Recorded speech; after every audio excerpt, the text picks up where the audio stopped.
Message prévention du grand Léon, expert en territoire et bon sens félin. Écoutez-moi bien, bipède chéri. Aujourd'hui, on parle sérieux. Les intrus dans le territoire, ça a l'air anodin pour vous, hein? Vous voyez un matou du quartier passer le museau par-dessus la haie, ou se promener peinard sur la terrasse, et vous vous dites « Ouh, regarde Léon, un copain, il veut juste dire bonjour ». Faux. Archi faux. Ultra faux. Gravement faux. Je vais vous expliquer pourquoi c'est non, 3 fois non, et avec les griffes s'il le faut.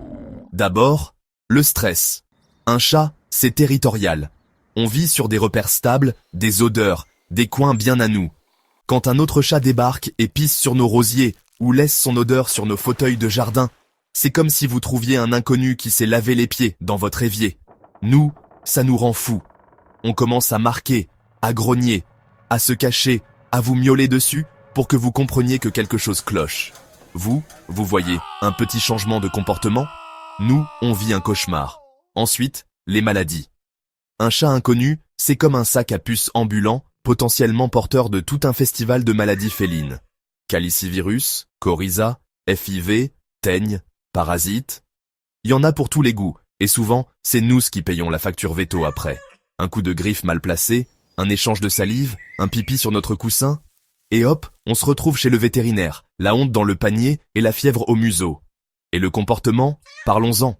Vous vous étonnez que je sois ronchon, que je boude la litière, que je miaule la nuit ou que je vous fixe depuis l'étagère comme un sorcier vaudou. C'est normal, je suis envahi, dépossédé, trahi par mes propres humains qui disent « Mais il est mignon le Norvégien !» Mignon? Il tente un coup d'état et vous l'encouragez. Alors on fait quoi? On ne caresse pas les chats du voisinage quand on revient à la maison. On se lave les mains avant de toucher son chat résident. On limite les accès au jardin s'il y a un squatteur régulier qui stresse notre matou.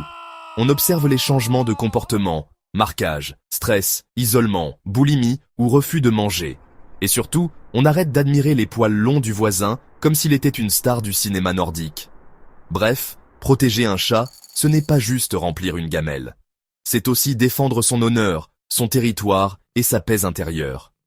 Avec tout mon flair et ma sagesse, Léon, gardien du royaume, moustache frémissante et nerfs à vif.